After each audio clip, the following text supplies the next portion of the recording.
Hi friends, welcome to my channel Sudha చెప్పే కథలు. నేను మీ ఫ్రెండ్ సుధా. క్షీరసాగర మథనంలో వచ్చిన కాలకూట విషయాన్ని శివుడు స్వీకరించాడని మనం ఇంతకుముందు కథలో తెలుసుకున్నాం కదా. దాన్ని శివుడే ఎందుకు స్వీకరించాడు? శివాలయంలో నిత్యాభిషేకాలు ఎందుకు జరుగుతుంటాయి? ఈ కథలో తెలుసుకుందాం. కథలోకి వెళ్లే ముందు ఒక చిన్న రిక్వెస్ట్ ఫ్రెండ్స్, నేను చెప్పే కథలు మీకు నచ్చుతుంటే ఒక చిన్న లైక్ ఇచ్చి మీ ఫ్రెండ్స్కి షేర్ చేయండి. ఎవరైనా మొదటిసారి మన ఛానల్లోకి వస్తుంటే తప్పకుండా సబ్స్క్రైబ్ చేసి నన్ను కాస్త ఎంకరేజ్ చేయండి. నా కథలపై మీ అభిప్రాయాన్ని కామెంట్ బాక్స్లో పోస్ట్ చేయండి. పూర్వకాలంలో దేవతలకి రాక్షసులకి నిత్యం యుద్ధాలు జరుగుతుండేవి.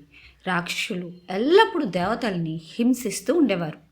రోజురోజుకి రాక్షసులు మరింత బలవంతులవడం చూసి దేవతందరూ కలిసి శ్రీ మహావిష్ణువు వద్దకు వెళ్ళి ఆయన సహాయం కోరుకుంటారు.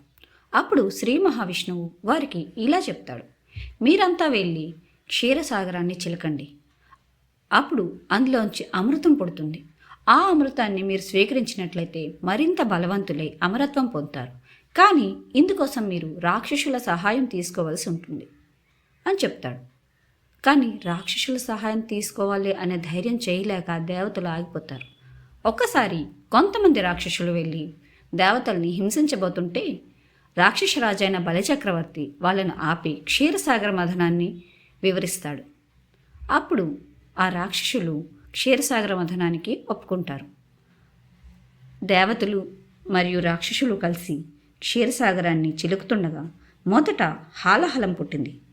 ఆ హాలాహలం సర్వాన్ని నాశనం చేస్తుంటే వాళ్లకు ఏం చేయాలో తోచక బ్రహ్మ దగ్గరికి వెళ్తారు. బ్రహ్మ వాళ్ళని విష్ణువు వద్దకు తీసుకెళ్తాడు.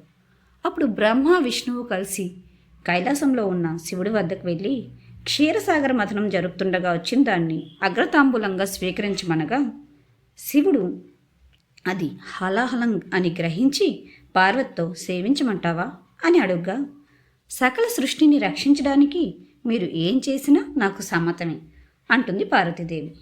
అప్పుడు శివుడు ఆ విషయాన్ని తీసుకొని తన కంఠంలో ఉంచుకుంటాడు. శివుడు తన కంఠంలో గరళాన్ని ఉంచుకోవడం వల్ల గరళకంఠుడు అయ్యాడు. కానీ గరళం శివునిలో విపరీతమైన వేడిని, తాపాన్ని పుట్టించడం ప్రారంభించింది. దాన్ని తట్టుకోవడం కోసం నిత్యం నెత్తిపైన నీళ్లు అభిషేకించుకుంటూ ఉండడమే మందు. అక్కడికి తాపం అనగడానికి క్షీరసాగర మథనం నుంచి పుట్టిన చంద్రుణ్ణి శివుడు తన తలపైన పెట్టుకున్నాడు. గంగమ్మ తల్లిని నెత్తిపైన ఉంచుకున్నాడు. అయినా తాపం ఇబ్బంది పెడుతూనే ఉంటుందట శివుణ్ణి. కనుకే భక్తులు శివలింగాన్ని నిత్యం ఉదకాభిషేకం చేస్తూ ఉంటారు. ఇప్పుడు తెలిసిందా ఫ్రెండ్స్, శివుడు గరళాన్ని ఎందుకు స్వీకరించాడో, శివుడికి నిత్యం ఎందుకు అభిషేకాలు చేస్తామో. ఇది ఫ్రెండ్స్ కథ. మీకు నచ్చిందా? అయితే ఒక చిన్న లైక్ ఇవ్వండి, మీ ఫ్రెండ్స్కి షేర్ చేయండి. నా కథలపై మీ అభిప్రాయాన్ని కామెంట్ బాక్స్లో పోస్ట్ చేయండి. అంతేకాదు ఫ్రెండ్స్, ఎవరైనా మొదటిసారిగా మన ఛానల్ని చూస్తుంటే ప్లీజ్ సబ్స్క్రైబ్ చేసుకొని నన్ను కాస్త ఎంకరేజ్ చేయండి. Thank you.